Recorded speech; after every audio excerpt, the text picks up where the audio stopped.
मोदी जी ने एयरपोर्ट बेच दिया, मोदी जी ने इंडस्ट्रीज बेच दिया, मोदी जी ने LIC बेच दिया, मोदी जी ने ट्रेन बेच दिया, मोदी जी ने ये बेच दिया, मोदी जी ने वो बेच दिया। अरे गद्दारों, सिर्फ यही सब याद रखोगे क्या? मोदी जी ने बहुत कुछ खरीदा भी तो है। अपोजिशन तो रोज चिल्लाते रहते हैं, मोदी जी ने CBI खरीद ली, मोदी जी ने ED खरीद ली, मोदी जी ने इलेक्शन कमीशन खरीद ली, मोदी जी ने मीडिया खरीद ली। तो फिर सिर्फ क्यों बेचने वाला पार्ट याद रखते हो? खरीदने वाला पार्ट के लिए अचीवमेंट देना क्यों भूल जाते हो? मोदी जी को क्रेडिट देना क्यों भूल जाते हो?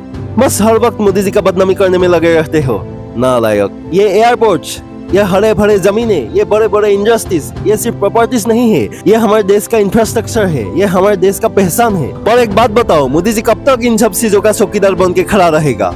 मोदी जी को हर महीने प्रेस कॉन्फ्रेंस करना है, रूसिया यूक्रेन का वॉर रुकवाना है, 12 महीने में 23 विदेश भ्रमण करना है, इताली जाकर मेलोडी बांटना है, रोड शो करना है। उसने अपने आप को नॉन बायोलॉजिकल बोल दिया तो क्या हुआ? आखिर है तो इंसान ही। कितना करेगा एक अकेला इंसान? कितना लोड लेगा एक अकेला शेर? अगर कल को अपोजिशन पावर में आ गया और उन लोगों ने corruption, commission, vote bank politics के चक्कर में ये देश का प्रॉपर्टीज बर्बाद कर दिया, ज्यादा बच्चे वालों के बीच में बांट दिया, तो कौन लेगा ये जिम्मेदारी? कौन चलाएगा ये देश? कैसे चलेगा? कैसे आगे बढ़ेगा? कैसे विकसित होगा भारत? इसीलिए मोदी जी ने सोचा होगा, भाई इनसे तो संभलेगा नहीं, प्राइवेट हाथों में ही दे देता हूँ, कम से कम काम तो आगे बढ़ता रहेगा, मेंटेनेंस तो होगा। पर अपोजिशन को ये सब समझ कहाँ? उनको तो सिर्फ बुराई करना है। अंबानी ने ये खरीद लिया, अदानी ने वो खरीद लिया। उनको तो सिर्फ डायलॉग चाहिए, उनको तो सिर्फ विक्टिम कार्ड प्ले करना है। देश बिक गया, देश बिक गया।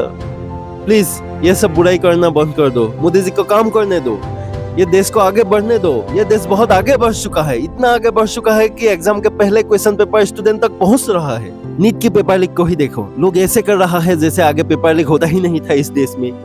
अरे भाई, ये नया नीट है, न्यू एजुकेशन एक्सपोजर टेक्नोलॉजी। इसके अंदर सरकार सिर्फ स्टूडेंट्स को एग्जाम की नहीं, रियल लाइफ की कंपटीशन की तैयारी करा रहा है। पहले नीट के अंदर बच्चे सिर्फ फिजिक्स, केमिस्ट्री, बायोलॉजी पढ़ते थे, ये सब सीखते थे।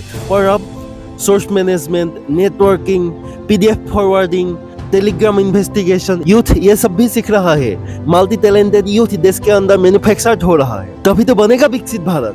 तो बुराई करना छोड़ दो, जो हो रहा है अच्छा हो रहा है, एकदम आंख मूंद के नाक में तेल डाल के सो जाओ।